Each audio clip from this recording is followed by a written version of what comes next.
Do you think it's possible if someone were to go all in on this, everything, go all out, this could be $1 million business? Yeah, very easily. One of the grounds guys that we were speaking with, he does $1.25 million just in Christmas lights. What would you charge for a house like this? An average home of this size is $1,500 to $2,000. If you could like wave a magic wand, would you prefer to go all in on Christmas lights or lawns? I prefer to go all in on Christmas lights. So a commercial customer can be worth 100 times more than a home like this. Yeah, what I'd recommend is just try it. The worst you could do is have a ladder that you get to keep for your house now. It's much simpler than you might think. What's not to love about the Christmas light business? Make $1,000 in an hour, never quit your full-time job, do it yourself or hire a part-time guy. Today, we're diving deep on everything Christmas lights business, how to find customers, how to make money, how to install the lights, how to price it.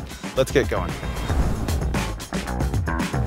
So you pick this as a franchise, you like the seasonality of it, you don't have to go all in on just cutting lawns, you can do other things. What are the margins on a mow like this?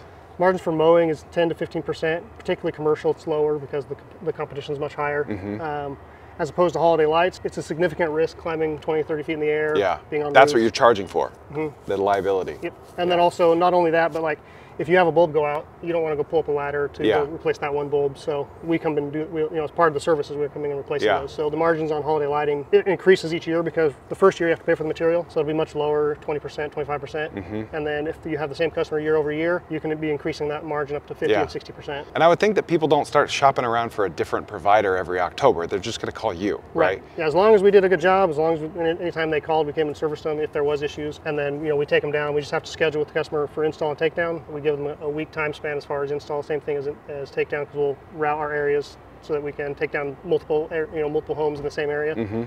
So as long as you do a good job, and I think communication is probably the biggest thing. Whenever they call you, they get a hold of you, then there's really no reasons to reshop it. Yeah. Because next year, they might end up paying a little bit less too. We give a discount, 2 years, 3 years in. Yep. But even with those discounts, we still have the margin still increased because you don't have to pay for material. You've already got them cut. The time is less to install in the second, third year. Okay. Because you're not recutting them. You've already got them set to the house. Yeah. So the install time is less. Have you started your marketing efforts yet? We have a little bit, and we also we've kind of combined efforts with the grounds guys at Grapevine. So they had a couple customers that we're taking over for them, and so they have a big commercial customer around 40 to 50,000 that will worth of revenue that we'll put in for that customer, as well as that's amazing. We have quite a few leads that we're marketing to our own internal CRM system. Yeah. So we'll be doing a bunch of that this year for that. So a commercial customer can be worth 100 times more than a home like this. Yeah. Yeah. Let's talk about the two different models you have, so of installing lights. So on one hand, you cut them to size and they use them every year, and then what was the other model? Or is that the only? That's really the only professionally installed way to do it. Yeah. But we lease the lights versus the customer can own the lights. Okay. So a lot of companies, other competitors will do it where they'll sell the lights to the customer, they'll cut them to fit their home, and if for some reason the customer says, I don't want you back next year, they get to keep the lights, but that are already fit to their home. Okay. We cut the lights and we keep the lights, and we're essentially leasing them to them. Where we fit them to the home, we store them. Okay. So they don't have to deal with pulling them in and out, in and out of the attic every year. Yep.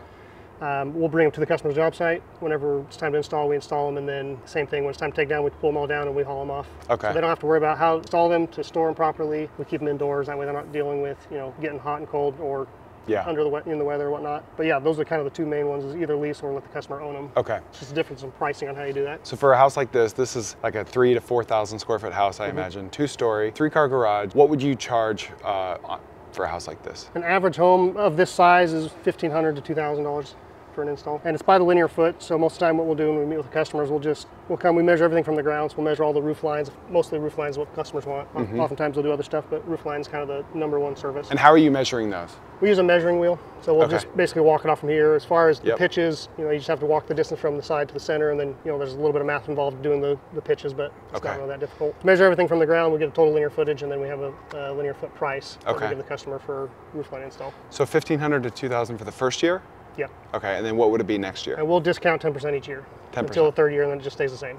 Okay. So they'll discount the second year is 10%, third year is 10%, and then it stays the same if they were with us for 10 years. Okay, and then you store the lights on your property? Yep. Okay, cool. And that's the thing too, is if a customer was with us for 5 years, they don't have to repay for material. We might be repaying for material, year 5 or 6 when the product starts breaking down or bulbs are burning out, but we're the one replacing it. Yeah. So they don't have to worry about that price really changing, because it stays the same 3 as long as they're with us, really. Yeah. Which model do you prefer? We like the leasing. Yeah. Because we can essentially reuse material if someone doesn't want us to come back. So we have the material already, and that way we're kind of keeps costs down on material. So for a job like this, let's say it's $1,500, what would be your profit margin on year 1 versus year 3? Year 1 will probably be in the 20% range because you're paying for that material for the first year, and then year 3 will be around 50 to 60%.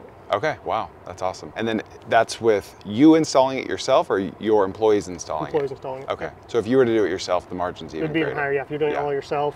Again, depending on if you have a full-time business doing it and you're paying for insurance and all that, which I wouldn't recommend a customer ever really hire someone to get on their roof without insurance, but it happens all the time. Yeah. So what does your insurance costs run? with all of our insurance, which includes auto insurance and everything, we're paying about $12,000 a year for our vehicles, for our general liability, workers' comp. It's not as bad as I thought, honestly. $1,000 a month. I wonder what it would be if you didn't do Christmas lights at all. It would drop. Yeah. Because they rate this as a higher risk activity, so we pay for that. Same thing with, we do ice melt, which is technically snow plowing is the way they categorize it. Yeah. Which there's no snow plowing here in our market, but we do ice melt and they charge us for that as well because it's a higher risk activity. Okay, cool. I've never really said this out loud before, but my mission with this channel is to inspire 1 million entrepreneurs to start or grow their business. So if you've been inspired by this, please just say thanks by hitting subscribe, and it would mean the world to me. Do you guys do anything with regards to marketing and like yard signs or knocking doors or like talking to the neighbors? How does that go? We do door hangers. We've done a lot of yard signs. However, this year, or Texas passed something where yard signs are now technically illegal. But we do door hangers, and again, Facebook posts or Facebook. We'll do our own posts, before and afters, as well as the Facebook marketing. That's kind of the main lead generation for our holiday lighting. And do those work pretty well, like the non-digital methods? Yeah, yard signs. I mean, I had another neighborly brand. I kind of was following him, what he was doing. He would put out 80 yard signs a month. Sometimes he gets calls and people complain about it, but it still brought in generated the lead, so it was worth the risk, I guess, at that point. When you're putting out door hangers, who does it? Do you hire a company to do it? Do you do it? It'll be our crews. So a lot of times when we do one home like this, we call it box 9. So we'll do the 2 homes on each side, 2 homes on that side, and the 5 homes on the opposite side of the street. That way, all the when we're here installing, if customers or neighbors see us, we'll go put a door hanger on. That's 2 touch points. 1, they saw us, and 2, they got a touch point from the door hanger. So that's like when customers start to think in that direction, but strategically, when do you first start marketing for Christmas lights and or installing for Christmas lights? That would be July. So you do a Christmas in July campaign to say, we do install lights, get on the schedule early. Essentially, you can offer discounts for getting on earlier, especially when your route fills up a lot. So the earlier you get on, you get discounts because if more profitable. If everyone's stacking into November, then you just don't have time to install for everyone. So Christmas in July is kind of the time frame when to start it. And then again, you'll start again end of September, early October for the actual marketing of this time of year. Okay. And then when do you start taking down? 27th, 26th? We'll start after New Year's, so it'll be the week after, because typically a lot of people are out of town still, a lot of people on vacation, so we wait a full week into January, and then so basically the second week of January we'll start taking down. Do you do any permanent lighting? We don't. Okay. We're planning to get into it, we just haven't got to that point yet. I have a friend that has a Christmas light business in Pennsylvania, and he says he hates permanent lighting because it's one time. Yep. He says that he only does it when people insist on it because at least he gets something out of that customer. Yeah. But he would much prefer to come back every year. Yeah. Right. I mean, for the install, it's 2 to 3 times the amount. Yeah. So if you're getting permanent lighting, you'll expect to pay 3 times the amount you would for, this isn't permanent lighting, but it's permanent on there for the season. Yeah. But 2 to 3 times more if you're installing permanent lighting. Well, why don't we get into the specifics of this job? Okay. This is our socket wire. These come to, you order them in bulk rolls, so 1,000 foot, 5,000 or 500 foot, whatever the bulk roll you get. And so this is where we'll cut the lights to fit. You put in the fittings everywhere you want. And so you can just cut anything in any length. And we've got what we call zip cord, which is how you get from different areas. If you're going from a peak to an area where you don't want bulbs to be hanging, where they shouldn't be. That's one of the differences between doing it yourself and having a professional do it is you don't have bulbs hanging from, this peak here down to that peak there, where it would look odd. Yep. You can use zip wire, try and hide it, and you can cut it to whatever length you want. So when we do a customer's home like this, we'll basically just have that 500 foot roll down here. We'll pull it out, we'll be hanging it, and then we'll cut it to fit where it needs to, and then we use different fittings. So whether it's a male or female fitting, pretty much the exact same fitting. One's a male, female, and you just have a different slide on the back. Would you be able to show us like what that process looks like to cut and? Yeah, we've got some extra cord. We'll use a male fitting here. We just got the actual piece here. It's got prongs inside of there that'll puncture the wire. Okay. And then a slide that goes on the back. Cut the wire to whatever length you're doing it at, and you'll separate the 2 wires because this is just a 2-wire system. Slides down in there. So it hasn't punctured the wire yet, and that's what the purpose of the slide on the back is. You got a directional slide. It pushes it in, and that punctures it. As soon as you put the slide on, it's now puncturing the wires. And so that'd be a ready fitting. Wow. So if it's easy to cut it, then, heaven forbid, this customer cancels next year. You have custom fit lights, but it's not that big of a deal to recustomize it to the next house. Right. So like in this Here, right here, we've got a 40-foot length of wire. So if we were on a customer's house where we need a 30-foot length, we can cut that 30 foot, and we have 10 foot of waste. Yeah. That might not be able to be reused. Okay. Same thing, all the bulbs we can pull out and put in storage, and when we need them, we'll put them back in. How long do the bulbs typically last? So these ones, they'll last 5-6 years where you really have to do anything. Sometimes you'll have defaulty bulbs. Really, in this case, you can send them back and say, we ordered 5,000 this year and 100 of them were bad. Yeah. From the start. Yeah. They'll replace those. But 5 to 6 years generally. Okay. Before it starts breaking down so much. Okay. The longer you leave them up too, the more they degrade from the sun, especially here in Texas. All right, so you get to a job site. What's the first thing you do? Well, we've already got the measurements. We Yep. already have all that. We'll have pre-bulbed wire. So in the shop, that way we're not doing it on the customer's property, we'll bulb 500 feet or however many, whatever length we need to in the shop. So there's less of that here. But we'll have that all reeled up on the spool, and then we'll have one person that climbs the ladder that's kind of fitting everything, person on the ground that's holding ladders, giving material, things like that. But that spool will just be on the ground, and you'll basically you'll have it hanging in the air as you go up, and you'll have it pre-clipped as well, so that we can make it faster. Yeah. We want to be on the job site the least amount of time. We'll do all the easy stuff from the ground and in Yep. the shop. So we'll have that big spool here, and we'll just start pulling up the ladder. We'll have someone down on the bottom that feed material, and then as you go, you just fit it up. Okay. As each clip goes on, then you'll cut it at the exact length once you get it to where you need it. So for a $1,500 house like this, how much in wire are you spending? Let's see, well, we buy all the material early on in the year, and then they ship it around September time frame because it's coming out of Utah. You can buy them from local stores. There's local stores here. We can pick it up. They're just different bulbs. But for the cost of material, I'm not actually sure on that because there's cost per bulb, there's cost per linear foot of wire. But for $1,500, it might be $200 worth of material. Most of it's going to be the labor that first year. You have a lot of time spent cutting, fitting, so a lot of it goes to labor. That's why the significant cost is in the labor. The time you do it the second year is significantly lower. Yeah. Because you're not cutting to fit. All you're doing is hanging and plugging in. Well, I'd also think like one of your biggest competitors is the fact that people move, right? Yeah. They leave you because they move. But if you already have everything custom fit, you knock on the door of the new homeowner and say, hey, you're probably going to get Christmas lights. I already have your lights. Yeah. They're fit just to you, so I can give you a good deal or whatever. Yeah, you could do that. We haven't tried that yet. We do have a customer and he had a pretty significant amount of lights. So we have an entire bin full of them for that customer, but we could go knock on the door and say, hey, he moved. Do you still want lights? Yeah. I've already got them cut to your house. It's a pretty compelling offer, right? And you could discount that more than you would a first year person normally because you've already paid for that material for the last, the previous customer, the previous homeowner. Yeah. What type of material you can do, you can get all different types of colors, and they, in this particular case, we have something called Light Stream where you can change the color yourself if you want. Okay, yeah. So that's an offering you can offer to the customer. If they don't know what they want, you tell them, here's the colors we have. And then let's say you put it up that first year and they're like, it was great, but I wish I would have chose a different color. You can change out the colors. Yeah. And easily? Yeah. So before, when we pre-bulb the lights, before we come back to your house again the next year, we're going to pull all those lights out, and if you want to change color, we'll change all the colors from warm white to green and red or whatever it might be. Is there a price difference that you charge? We don't. Yeah. Just because we already have material anyways, and the only added time is unbulbing, debulbing or whatever, and then rebulbing all the wire again. Yeah. So we don't charge it, but you could, and it would very easily be something that they would probably be willing to pay for. Yeah. For safety equipment, these boots are something we use. We use a handful of things. We have these boots called Cougar Paws. They have a felt mat on the bottom, so it gives better grip on the roof. We have a pitch wedge, which is a very similar thing, just has a felt mat that you can stand on. It makes a level platform. Do you have any minimums on a job? Like what's the least amount you'd charge on a small house? Yes, we are typically about $800 is the minimum. And those generally are for single level homes where it might be 150 to 200 linear feet worth of wire. The other thing you're trying to do with bulbing is you want to end on corners, you want to end on peaks. Yep. So I wouldn't want to end back here. It just looks better when you're able to end. Yeah. Here's the replacement duckbill clips. Okay. So that's a duckbill clip there that comes on the socket wire, but if you need a replacement one. So I'll replace those 3 up there that have broken duckbill clips. Do these have to be 2-man jobs, or can you do them by yourself? You could, but the most difficult part is getting the ladders up that high. So trying to move this type of ladder by yourself is fairly difficult. Yeah. And it gives risk of damaging customers' property. If it's a single-story property, will you send one guy? We don't usually, just because there's always kind of someone on the ground that can provide material. So 2 would be the minimum. Yeah. You could have 3 on a bigger house. Yeah. Because you could have 2 people installing on the house, and you could have 1 guy installing around beds, around driveways. Because we do lights with stakes, so you can do all that type of stuff from the ground with 1 person. Okay. Or trees, you can do trees by yourself. Do you do a lot of trees? Trees are fairly expensive, so not a lot of people want them. Yeah.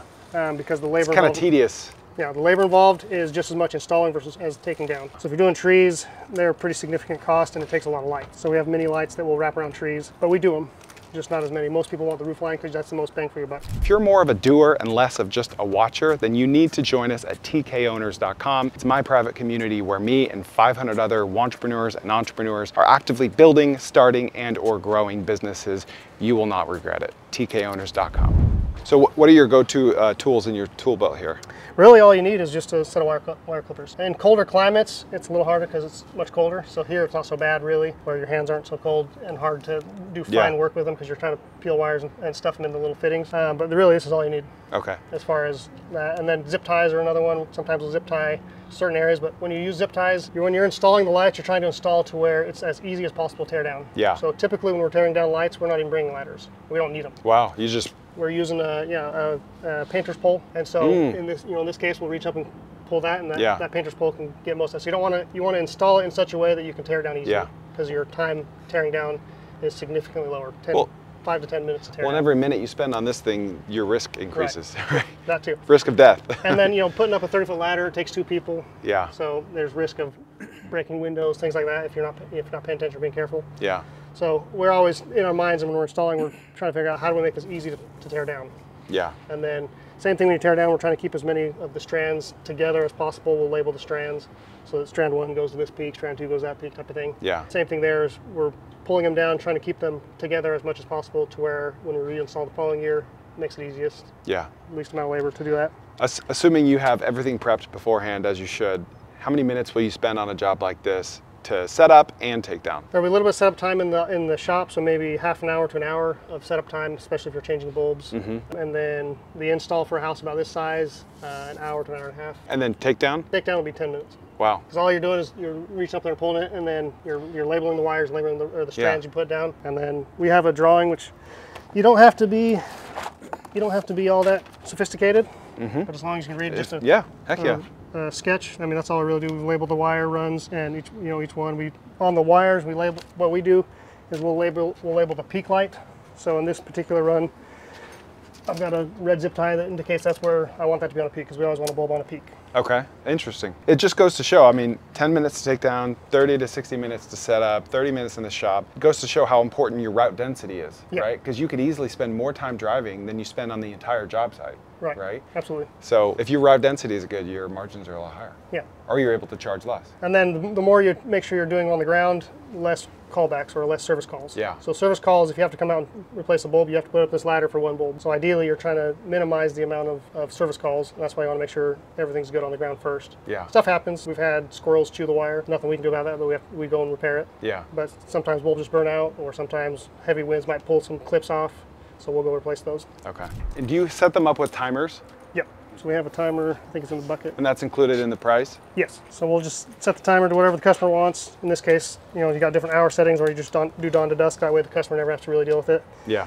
The other thing I would recommend is not installing this up high in the air where you have to get to it with a ladder. Yeah. Because if you have to adjust something, now you have to get a ladder for adjusting that. Using your timers somewhere where they're still hidden but accessible. Yeah. And one of the things we're doing when we're installing is we're trying to hide as much as we can. We don't want wires hanging.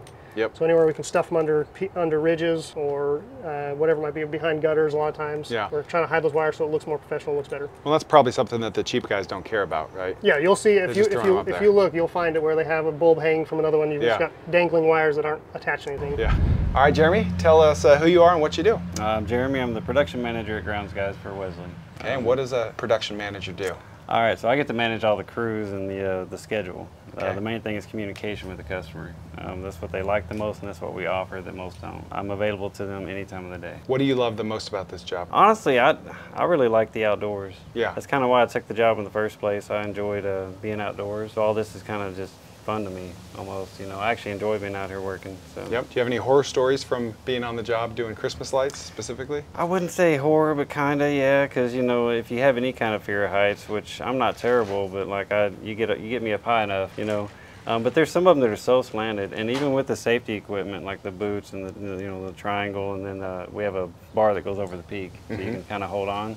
Even with that stuff, you still kind of slide, And so it's kind of spooky, but I guess after a while you kind of get used to it, but you also get that mindset of we got to get this done, so you just get brave. If someone's watching this and they're thinking about starting a Christmas light business, what advice would you give them? It's not difficult to figure out as far as the wiring and all that stuff. I would say watch videos on safety, because that's the #1 thing. I mean, one, you don't want to get in trouble, but two, you don't want to get hurt. It could be a serious injury, falling off of one of these roofs, even a one-story if you land wrong. Right? So I would say safety You know, just focus on that at first. Uh-huh. You'll get your own groove after a while. And what about how to talk to customers or communication? Do you have any tips for people about that? Just be open. Be willing to talk to them. Sometimes customers just want more than just the information you're giving them. They want almost a friend. Yeah. So you just That's talk good to them advice. as if you're a friend, you Yeah. know, and then they will be more open to you. Because that way, because sometimes customers, if they have a complaint, they almost don't want to tell you because they feel like you're just going to ignore them anyway. Yeah. But if you start off as a friend, you know, they feel like they can tell you about it, and you'll take care of it. Yeah. And they'll be more likely to buy stuff from you Yeah, too. absolutely. I mean, I can't stress communication enough. That's Yeah.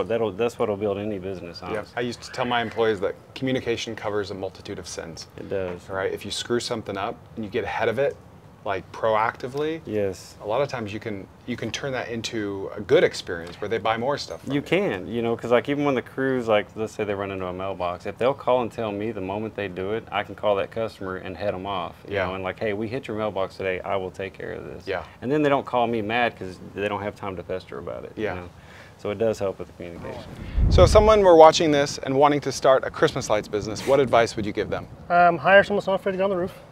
Okay. Because I've hired a few people that they said they would, and then when push comes to shove, they don't want to be up there. Okay. We don't always get on the roof. We try to use the ladder as much as possible, but So that's like the first question you ask, because yeah. it's really the when I'm hiring non-negotiable. landscapers, I'm asking them that. Like I'm hiring them to mow. Yeah. I'm telling them that in the fall we're going to be doing holiday lights and do Yeah. climb on the roof. Because you just can't work around that. Right. Okay. The other thing is, I guess I would probably recommend using Facebook as a means of getting leads. What about safety? There's a few pieces of equipment I'd recommend you get. You don't have to get everything, and you can generally try and use the ladders as much as possible. And you might even start on some of the easier roofs. There's single-story houses that you can do that are much easier to do, easy to get your feet wet.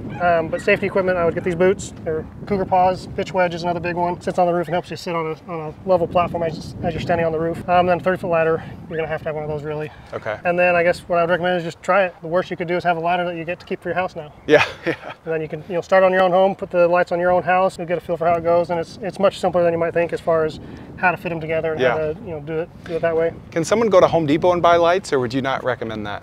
You can get some of that, but typically I wouldn't necessarily recommend Home Depot because they're not really made to fit to your house. Yeah. You can get 100-foot lengths or 50-foot lengths or 25-foot lengths, but pretty much anywhere you live, there's probably going to be some sort of supply store. Okay. So, where I live here, there's somewhere I can go that's 1 mile away to get those supplies. Okay. But wherever you live, there's going to be a supply store that's selling holiday lights. All right. What are the startup costs for this business? Best to buy the stuff you can in bulk because, the more you can get in bulk, the cheaper it's going to be per foot, essentially. So really, it's just the materials. That's the materials. If you've already got a vehicle that can kind of haul the stuff you need, and the materials, you can buy them in bulk, but it's maybe $2,000–3,000. The first year we spent about $4,500–5,000 on all the material that we were kind of expecting to do about 15 homes. Yeah. So we bought that much material kind of ahead of time. You don't have to buy that much. You could just buy one reel of this, a couple boxes of the lights, fittings, all that. So you might only, if you were just trying to get started, you might only be $400 or $500 as far as material, and then a couple pieces of equipment, safety equipment, ladders. Do you think it's possible if someone were to go all in on this, focus, do paid ads, everything, go all out, this could be $1 million business Yeah, very easily. with good profit margins? I was just on a call with grounds guys,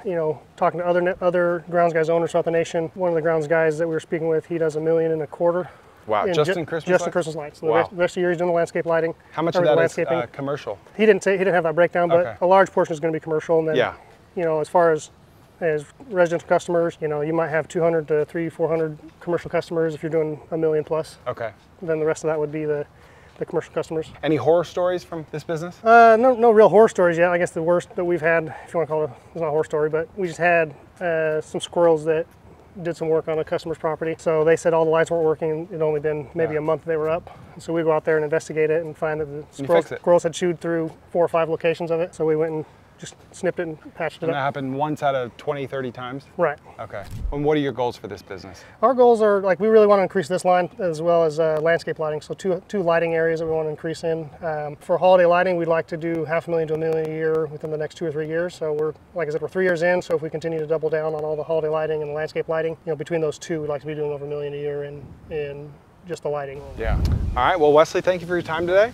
Yeah, appreciate it. If someone wants to check out your business, where are you and how can they find you? We're Grounds Guys of Keller, so we're in the DFW area in Texas. And then you can go to groundsguys.com. You can get to wherever location you're in the country. You can just type in your zip code and it'll take you to the local spot where you're at. But ours is groundsguys.com/KellerTX if you want to find our specific location. Okay. For anything landscaping and or Christmas lights? Christmas lights, landscape lighting, irrigation, if you're doing installations or maintenance as far as landscaping, and then holiday lighting this time of year, obviously. Okay. Grounds Guys Keller.